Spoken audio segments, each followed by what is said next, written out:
My dear students, आज आपको कुछ चीज़ें बताना चाहता हूँ मैं। उसमें हार्डी-विनबर्ग प्रिंसिपल है ना, इधर नहीं आ रहा।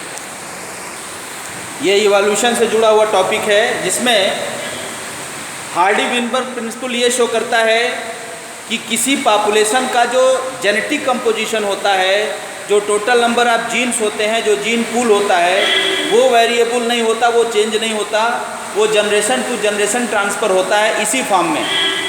लेकिन उसको उन्होंने एक फार्मूले में बताया, p² + q² + 2pq = 1। ये बताता है कि मतलब जो जेनेटिक सेटअप होता है वो हमेशा कांस्टेंट होता है और generation to generation as it is form में वो रन करता है। अब अगर जीन पूल कांस्टेंट रहेगा, जेनेटिक कंपोजिशन कांस्टेंट रहेगा, तो फिर इवोल्यूशन नहीं होगा, वेरिएशन नहीं होगा। तो इवोल्यूशन और वेरिएशन और स्पेसिएशन यानी नए स्पीसीज़ के फॉर्मेशन के लिए ये ज़रूरी है कि जेनेटिक चेंज आवे, जीन पूल में कोई चेंज आवे। तो जीन पूल में चेंज लाने के लिए सबसे पहला है जीन माइग्रेशन।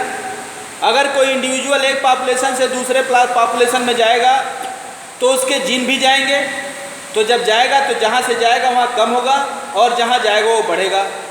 इसी तरह से जेनेटिक ड्रिफ्ट है। जेनेटिक ड्रिफ्ट का मतलब किसी पॉपुलेशन में अचानक अर्थक्वेक आ गया, फ्लड आ गया या कोई ऐसा चेंज आ गया ऑल ऑफ सडन, जिससे जेनेटिक कंपोजिशन, जेनेटिक फ्रीक्वेंसी में चेंज आया। और जब जेनेटिक फ्रीक्वेंसी में चेंज आया तो उस चेंज के वजह से एक नए पॉपुलेशन का फॉर्म होता है। तो जो पुराना पॉपुलेशन होता है उस पॉपुलेशन से जब नया पॉपुलेशन फॉर्म होगा तो इसे फाउंडर इफेक्ट बोलते हैं। और पुराना पॉपुलेशन जो नए पॉपुलेशन में चेंज हुआ वो फाउंडर कहलाएगा, और पुराने पॉपुलेशन में नए पॉपुलेशन में चेंज होना ये फाउंडर इफेक्ट कहलाता है। तो जेनेटिक ड्रिफ्ट एक काज हो सकता है। दूसरा है म्यूटेशन। अगर बहुत सारे एडवांटेजियस चेंज होते हैं, बहुत सारे बेनिफिशियल चेंज होते हैं म्यूटेशन की वजह से, और वो भी एक नए पॉपुलेशन को जन्म देता है, फिनोटाइपिक कैरेक्टर फॉर्म होते हैं। जेनेटिक रिकॉम्बिनेशन, गैमेटोजेनेसिस के समय क्रॉसिंग ओवर होता है, आपको पता है, मियोसिस के समय होता है। तो जेनेटिक रिकॉम्बिनेशन से भी नए पॉपुलेशन के फॉर्मेशन होते हैं। और नेचुरल सिलेक्शन, नेचर उसी को सेलेक्ट करता है जो स्ट्रगल के समय अपने को फिट शो करता है। स्ट्रगल फॉर द एग्जिस्टेंस के समय वो अपने को पूरी तरह से फिट शो करता है, वही सर्वाइवल ऑफ द फिटेस्ट कहलाता है। तो नेचुरल सिलेक्शन के आधार पर ये 3 ग्राफ सामने है। नेचर ने एक सेटअप दिया जिसमें मीडियम साइज के इंडिविजुअल सर्वाइव करेंगे, लेकिन जब जेनेटिक चेंज आता है तो 3 तरह के स्ट्रक्चर्स हमारे सामने आते हैं।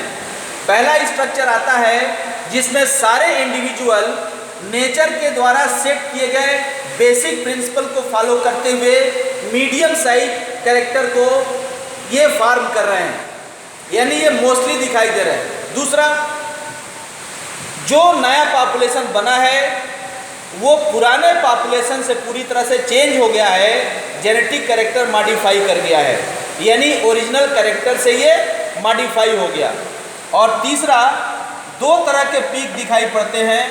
दोनों तरह के पीक ये शो करते हैं कि जो पॉपुलेशन बना है उसके आधे इंडिविजुअल तो पुराने पॉपुलेशन के कैरेक्टर को बियर कर रहे हैं और आधे पॉपुलेशन नए कैरेक्टर को बियर कर रहे हैं। तो इस तरह से ये हार्डी-विनबर्ग प्रिंसिपल ये शो करता है जीन माइग्रेशन से, जेनेटिक ड्रिफ्ट से, म्यूटेशन से, जेनेटिक रिकॉम्बिनेशन से और नेचुरल सिलेक्शन से कि जो वेरिएशन है, ये वेरिएशन का जो पीछे रीजन है वो रीजन है क्या?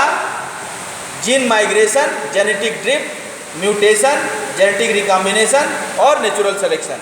ये 5 फैक्टर हैं जो जेनेटिक फ्रीक्वेंसी में चेंज लाते हैं, और जेनेटिक फ्रीक्वेंसी में चेंज होने की वजह से वेरिएशन डेवलप होता है, और वेरिएशन डेवलप होने की वजह से इवोल्यूशन होता है। तो ये जो तीनों ग्राफ आपको दिखाए जा रहे हैं ये असाइनमेंट में भी दिए गए हैं। जब असाइनमेंट को पढ़ेंगे और वीडियो क्लिप से समझेंगे तो आपको समझ में आएगा।